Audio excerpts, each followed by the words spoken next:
बिस्मिल्लाहिर्रहमानिर्रहीम अस्सलाम वालेकुम।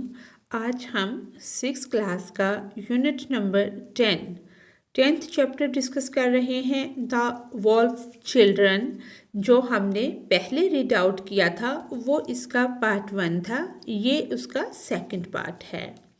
वर्ड्स टू नो, वो लफ्ज़ जिनका जानना हमारे लिए बहुत ज़रूरी है। बाउंड होता है पाबंद कर देना किसी को। Walk in a leaping manner, कि उसी तरह चलने पर या वॉक करने पर पाबंद कर देना। क्राउच, झुकना। ईरी कहते हैं खौफनाक को।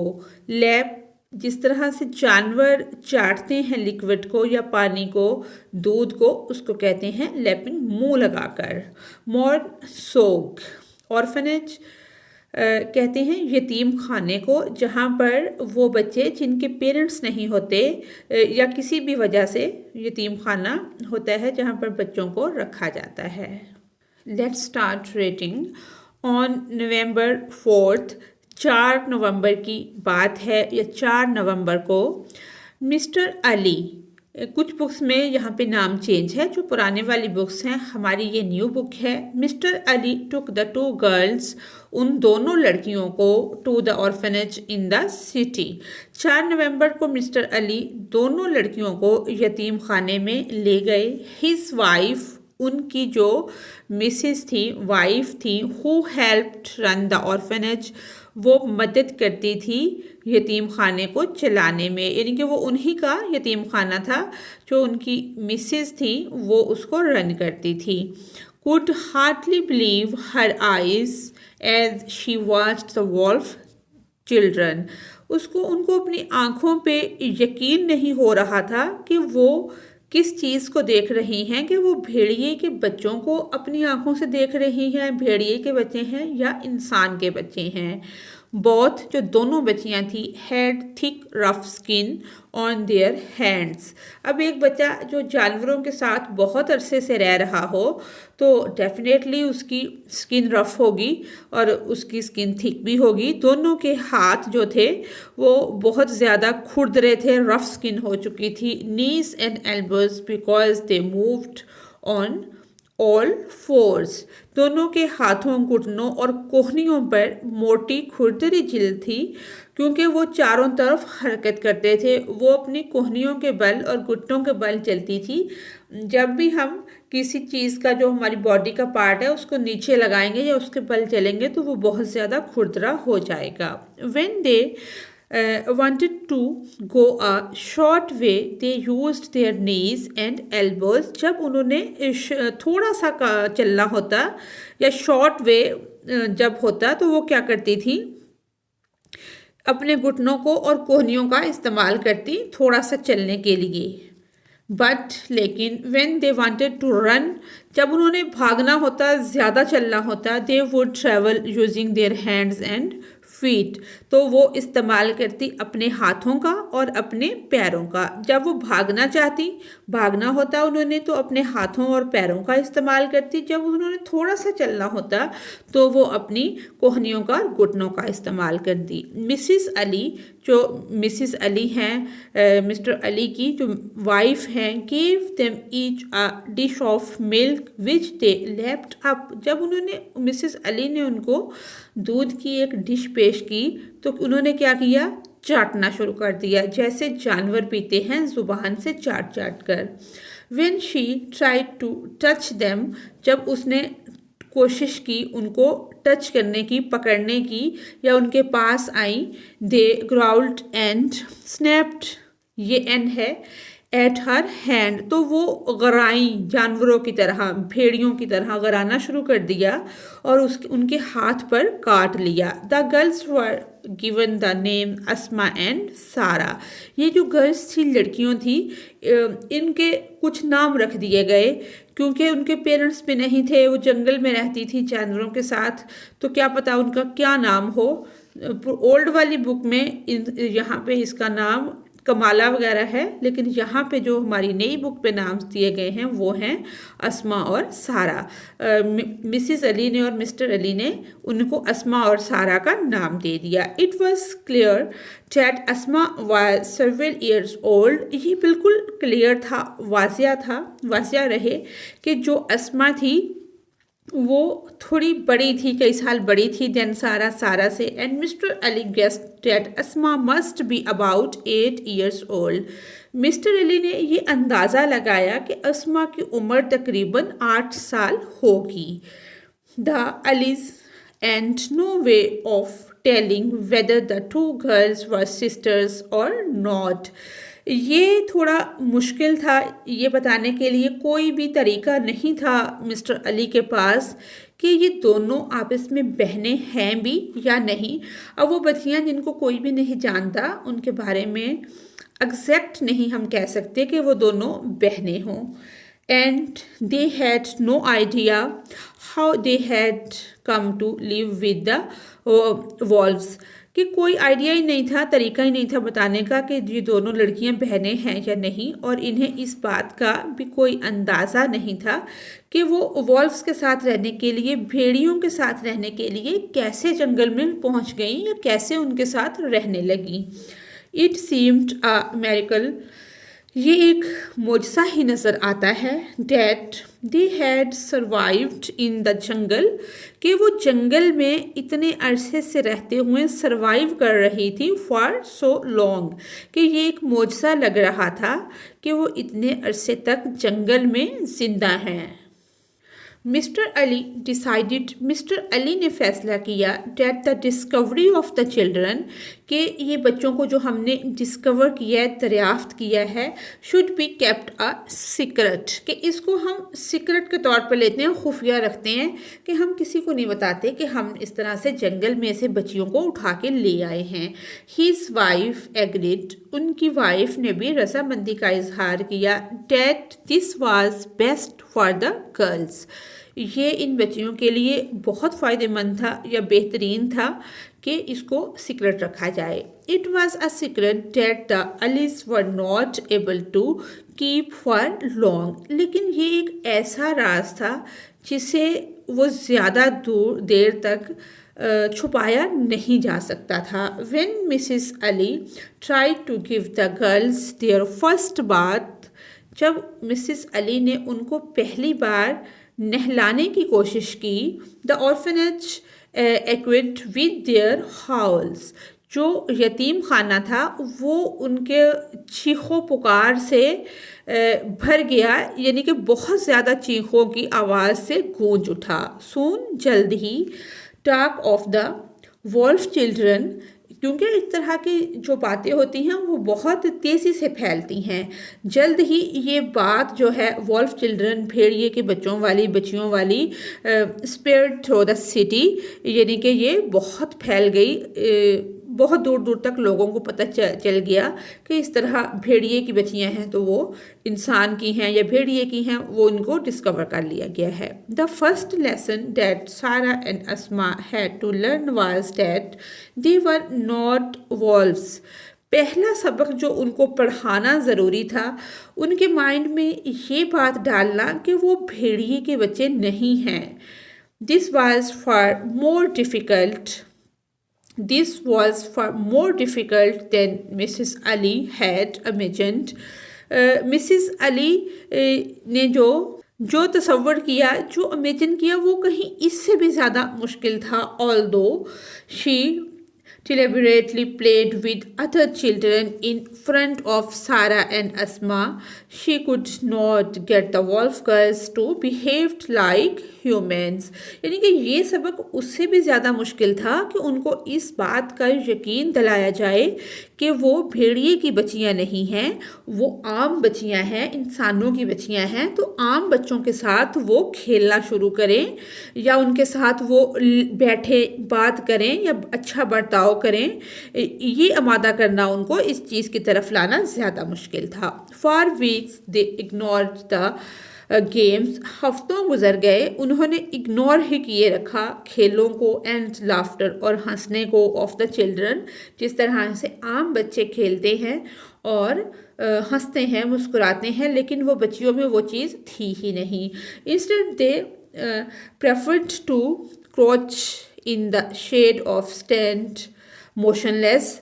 क्या वो करती, जब भी उनको कहा जाता, इंसिस्ट किया जाता कि वो कुछ करें, तो वो दीवार की तरफ मुंह करके खड़ी हो जाती और बिल्कुल मोशनलेस हो जाती, हिलना जुलना बंद कर देती, with your face to the wall, और अपने चेहरा जो है वो दीवार की तरफ कर लेती।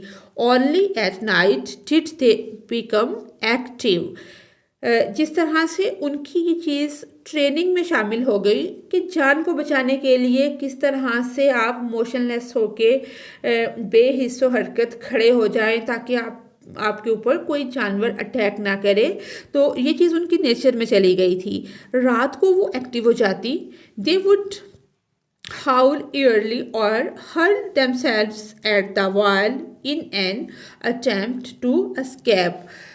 जिस तरह से भेड़िए जो है वो भी रात को एक्टिव होते हैं, दिन को सोते रहते हैं, यानी कि वो खौफजदा होकर चीखेंगी या फरार होने की कोशिश में खुद को दीवार से टकरा देंगी।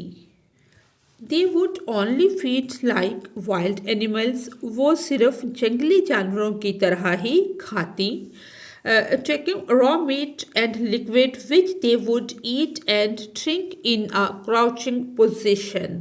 वो क्या करती कि जो भी गोश्त, जैसे कच्चा गोश्त होता है और जो लिक्विड्स होते हैं, वो झुक कर पीती जानवरों की तरह बिल्कुल। When Mrs Ali gave Sara and Asma toys to play with. जब मिसिस अली ने उनको खेलने के लिए खिलौने दिए, अस्मा को और सारा को, दे सिंपली, उन्होंने सादा तौर पर chewed them as if they were bones. उन्होंने उसको चबा दिया जैसे जानवर हड्डियों को नोचते हैं, चबाते हैं, बिल्कुल उसी तरह से उन खिलौनों को, टॉयज को चबाना शुरू कर दिया, चबा दिया। Whenever people went near them, जब लोग उनके करीब आते या जाते, they snarled and arched their backs shaking their heads backward and forward. जब भी लोग उनके करीब जाते, वो अपने सरों को बैकवर्ड पीछे की तरफ या फॉरवर्ड आगे की तरफ और अपनी पीठों को झंझोड़ते हुए मुहराब कर लेती, जिस तरह से जानवर करते हैं, बिल्कुल उसी तरह से बिहेव करती। One little orphan boy tried to make friends. एक यतीम बच्चे ने कोशिश की कि उनके साथ दोस्ती की जाए विद द वॉल्फ गर्ल्स। एक छोटे से यतीम लड़के ने भेड़ियों वाली लड़कियों से दोस्ती करने की कोशिश की। When they decided to play with him, जब उसने फैसला किया कि उनके साथ खेला जाए, they treated him like a wolf cub. तो उन्होंने उसके साथ बिहेव जो किया, ट्रीट जो किया, वो भेड़िए के बच्चे की तरह बर्ताव किया। Mrs Ali had to rush over and rescue him from their playful attack. Mrs Ali को भागना पड़ा, इसे इनके वो अटैक से, हमले से बचाना पड़ा, उसको रेस्क्यू करना पड़ा। मिस्टर अली रियलाइज्ड, उनको रियलाइज़ हो गया, इस चीज़ का एहसास हो गया मिस्टर अली को, how difficult it was going to be educate the girls, कि इन बच्चियों को एजुकेट करना या तालीम देना कितना मुश्किल होगा। Even after months in the orphanage no progress had been made. कितने ही मंथ गुजर गए, कोई भी प्रोग्रेस ना हुई, कोई भी पॉजिटिव रिजल्ट उनको नज़र ना आया। It was clear the girl did not think like human. ये बिल्कुल वाजिया था कि बच्चियाँ जो हैं वो इंसानों की तरह नहीं सोचती। For them it was more natural to behave like wolves. उनके लिए भेड़ियों जैसा बर्ताव करना ज़्यादा फितरी था, क्योंकि वो शुरू से ही उनके साथ रहती रही थी, तो बहुत मुश्किल था कि वो इंसानों की तरह सोचे।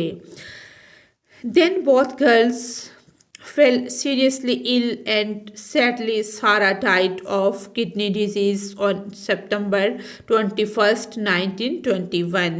फिर दोनों लड़कियां क्या हुआ, शदीद बीमार हो गईं और अफसोस की बात कि सारा 21 सितंबर 1921 को गुर्दे की बीमारी की वजह से, किडनी डिजीज इसको हुई, जिसकी वजह से किडनी फेलियर की वजह से इसकी डेथ हो गई। For Asma the younger wolf girl's death was a terrible setback. She, जो दूसरी उसकी वो सिस्टर थी, उसके लिए ये इमेजिन करना बहुत मुश्किल था। वो कई दिनों तक अकेली रोती रही और उसके लिए बहुत मुश्किल था अकेले रहना, शुरू से वो इकट्ठी रह रही थी।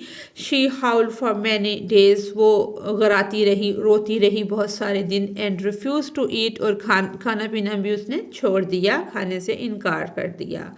All she would do was sniff around of Sarah's scent. वो उसको जानवरों की तरह सूंघती रही, सारा की खुशबू को तलाश करती रही, सूंघती रही कि वो कहीं मुझे मिल जाएगी। Gradually, Aahista Aahista Asma turned to Mrs. Ali and slowly began to respond to the woman's patience and kindness. Aahista Aahista Asma Mrs Ali की तरफ मुतवज्जा हुई या तवज्जो की उसकी तरफ, और आहिस्ता आहिस्ता जितना उन्होंने सब्र किया था और मेहरबानी की थी उसका थोड़ा रिस्पॉन्स देने लगी, जवाब देने लगी। एट लास्ट, आखिरकार, she started to eat cooked meat, उसने शुरू कर दिया पका हुआ खाना खाना इंसानों की तरह। And the day came when she made her first human sound, और फिर वो दिन भी आ गया जब उसने पहली इंसानों की तरह या पहली इंसानी आवाज़ निकाली।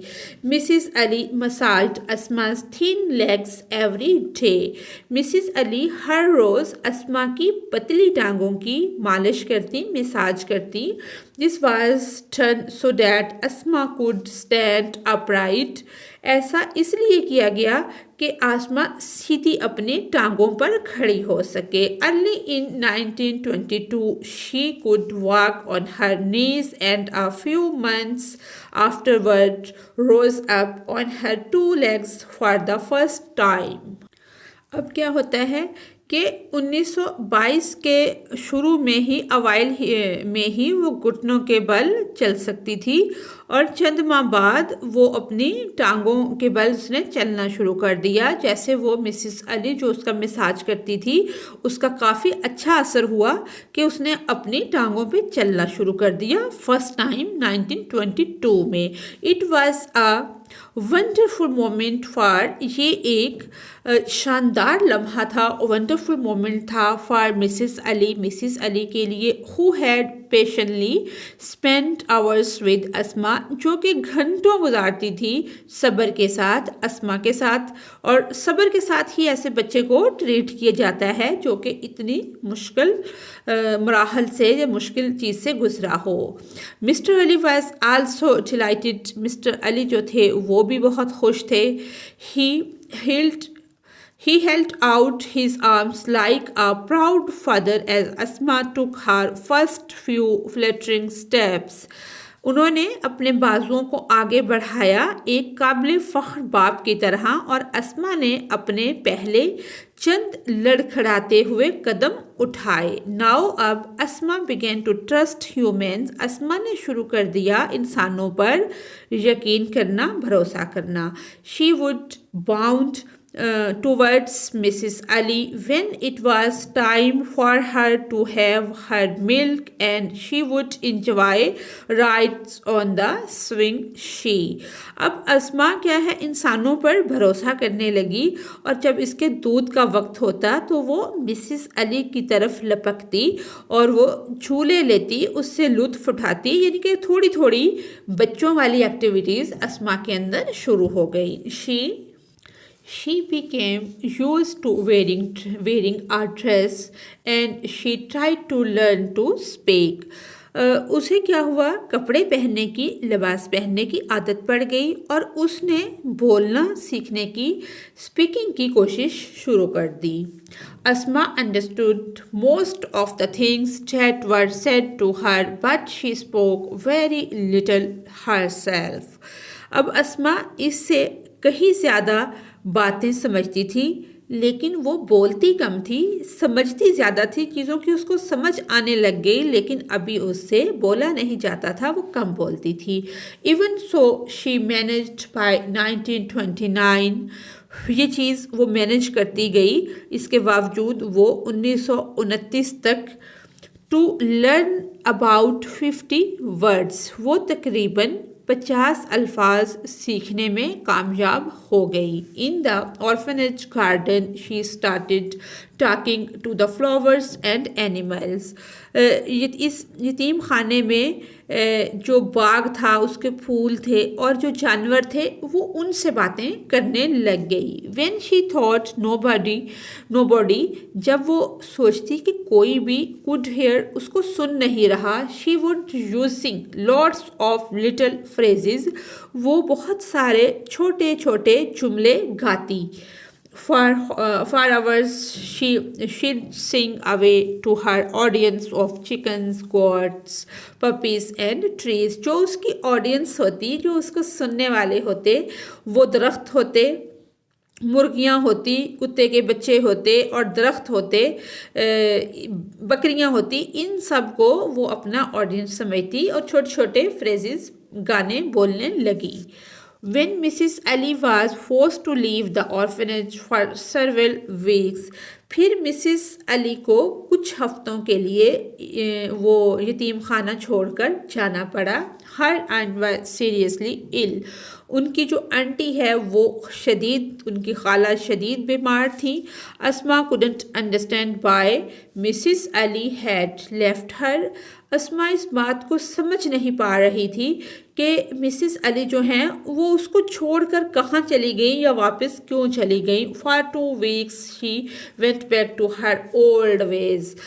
कुछ ही हफ्तों में, 2 ही हफ्तों में क्या हुआ, वो अपने पुराने तौर तरीकों पर वापस चली आई। She sat in a dark, वो अंधेरे में बैठना शुरू कर दिया। Dark corner, swing backward and forward, वो एक अंधेरे कोने में पीछे और आगे की तरफ झूमती हुई बैठ गई। Everyone in the orphanage was worried about her but there was nothing they could do. यतीम खाने में हर कोई इसके लिए परेशान था, लेकिन वो कुछ भी इसके लिए नहीं कर सकते थे। अस्मा रिफ्यूज्ड हर फूड, अस्मा ने खाना छोड़ दिया, खाने से इनकार कर दिया। She stopped singing to herself, उसने खुद से गाना, अपने आप से बात करना, बोलना भी छोड़ दिया। एट लास्ट, आखिरकार Mrs Ali return, Mrs Ali वापस आ गई। क्योंकि अस्मा, मम्मा हैज़ कम बैक, जल्दी करो अस्मा, मम्मा वापस आ गई हैं। समवन क्राइड, किसी ने पुकारा। The words acted like magic, इन लफ्ज़ों ने एक जादू की तरह काम किया। Asma ran to greet Mrs Ali, और अस्मा मिसिस अली को सलाम करने के लिए, मिलने के लिए दौड़ी। Both were overjoyed to see each other, दोनों एक दूसरे को देखकर बहुत खुश हुई। Mrs Ali held out her arms, Mrs Ali ने अपने बाजू आगे बढ़ाए। Lifted Asma up and covered her face with kisses, Asma को ऊपर उठाया और बोसों से इसका चेहरा ढांप दिया, यानी कि बहुत ज़्यादा प्यार किया। Asma refuse to let go of Mrs Ali's hand for the rest of the day, Asma ने बाकी सारा दिन मिसिस अली का हाथ छोड़ने से इनकार कर दिया, यानी कि दोनों हाथ में हाथ डालकर सारा दिन फिरती रहीं, चलती रहीं। That night Mrs Ali sat in his study writing up his notes, इस रात मिस्टर अली अपने मुतालिया में बैठे अपने नोट्स लिख रहे थे। As he finished writing he smiled to himself, जैसे ही उन्होंने अपना लिखना मुकम्मल किया, लिखना ख़त्म करते ही वो खुद ही मुस्कुरा दिए। Asma had learn something more important than how to walk and talk, कि अस्मा के लिए, अस्मा ने चलने फिरने और बात करने के तरीके से ज़्यादा अहम चीज़ सीख ली है। She had learned how to love a human being, इसने इंसान से मोहब्बत करना सीख लिया है। ऑन नवंबर 14 14 नवंबर को 1929, 14 नवंबर 29 को अस्मा डाइड, अस्मा का इंतकाल हो गया। एज सारा हैड गॉन, जैसा कि सारा ने किया था, पहले सारा का इंतकाल हो गया, उसके बाद अस्मा का भी इंतकाल हो गया। ऑफ किडनी फेलियर, गुर्दे फेल होने की वजह से। She was greatly mourned by Mrs Ali and the rest of the children in the orphanage. इसे मिसिस अली और यतीम खाने के बाकी बच्चों ने बहुत सोगवार बना दिया, यानी कि वो बच्चियाँ इस कदर तवज्जो हासिल करने में कामयाब हो गई कि हर कोई शोक मना रहा था, हर कोई उनकी मौत पर आंसू बहा रहा था और सोगवार कर दिया पूरे यतीम खाने की फ़िज़ा को उन बच्चियों के वफ़ात पा जाने की वजह से। इसी के साथ ही हमारी आज की ये रीडिंग मुकम्मल होती है। अगर आपको मेरी वीडियो से कोई रहनुमाई मिल रही है तो मेरी वीडियो को लाइक और चैनल को सब्सक्राइब करें। Thanks for watching us.